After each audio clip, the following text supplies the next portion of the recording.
ZabE here today with another ZabE Rocks. Today we're going to do an art project. Doesn't require too many ingredients. We get to throw them away at the end, so there'll be no washing of brushes. It's always a big plus to me.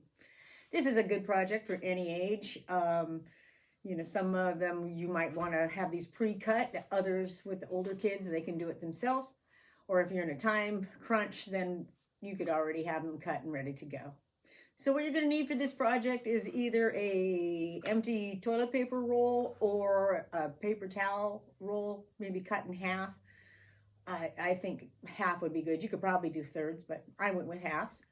Some paint. I used tempera paint. A couple of paper plates or something to put the paint on that can be spread out a little. And then a piece of paper. And I went with this nice square paper today just for a different idea for the kids to use. Usually paper seems to be more of a rectangle.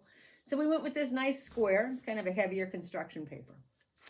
All right, so to get to end a pair of scissors. So here's what we're gonna do. You're gonna take either one of the tubes, paper towel, toilet paper, and then you're just gonna cut it all the way around so it makes that nice fan, just like that. And then you're going to push it down a little so you can then push the whole thing down so that all of those little octopus legs go out. So I don't know, it's a whole lot of snips going up, and I probably went almost halfway, maybe 3/4 of the way up on my tube. There we go. So now that's going to work pretty darn well. All right, so I'm going to take my favorite colors, purple and yellow. I had the kids do this project the other day. I think we had 5 colors going. And they did a great job. They were pretty, thought this was a pretty good project. So, you're going to want to put enough paint on your plate so you can make sure you get all the octopus legs dipped. And then, another challenge is to get the kids to keep the dipper in the same color so you just don't get a big mess. So here we go. Let's start. I'm going to take this and move that over there. I'm going to go with that yellow first because it was in good shape. And then you're just going to take it and kind of spread it around. That's what I'm up to anyway, so I can get it all over my plate. The first dip's going to be the hardest to do. And we're calling these firecracker paintings or flower paintings. I'm sure you could come up with many names. You could call them the octopus paintings, and check to see how you did with gathering your paint. And then you're just going to take that and then you're going to squish it down onto your paper. And then I have some kids that did it and then twisted it, which is good too. And I will definitely show you all those pictures. And then let's go over here, and it's just kind of a fun activity to see what you get and what you can turn it into.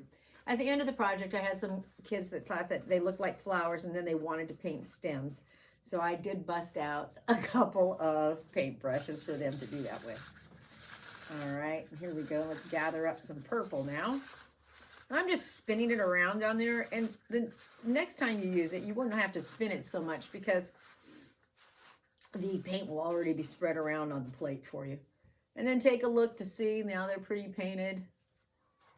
I don't know if you know what the tinglers are that you use on the top of your head that kind of tickle your scalp. It's kind of what these remind me of. All right, let's see how we do. Oh yeah. It's looking like fireworks, folks. Fireworks. I'm going to try to gather up a little more purple.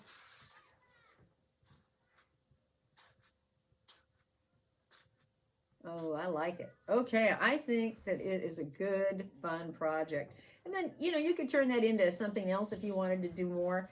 And then the kids, if you cut them a little bit different sizes, your tubes, and thicknesses, then you could get different designs. If you didn't cut them so long, you cut some long and some short, then you would get a different size. So you could do an internal circle to your firecrackers and kind of build them up. You could do this on a really large piece of paper as a group and just have everybody come up and take one and paint. be a great background for something. All right, well, that is all there is to it, my friends. A firecracker painting. I will definitely show you some more examples, but that's all there is. Paint cleanup, simple. Just toss these away. And I didn't put too much paint on my plate, so I'm not throwing out too much. Feel good about that. All right, everyone. Well, I hope you've enjoyed this. I hope you can use it. Do have fun with it. Once again, give me a like and subscribe. Thanks, everyone. Bye.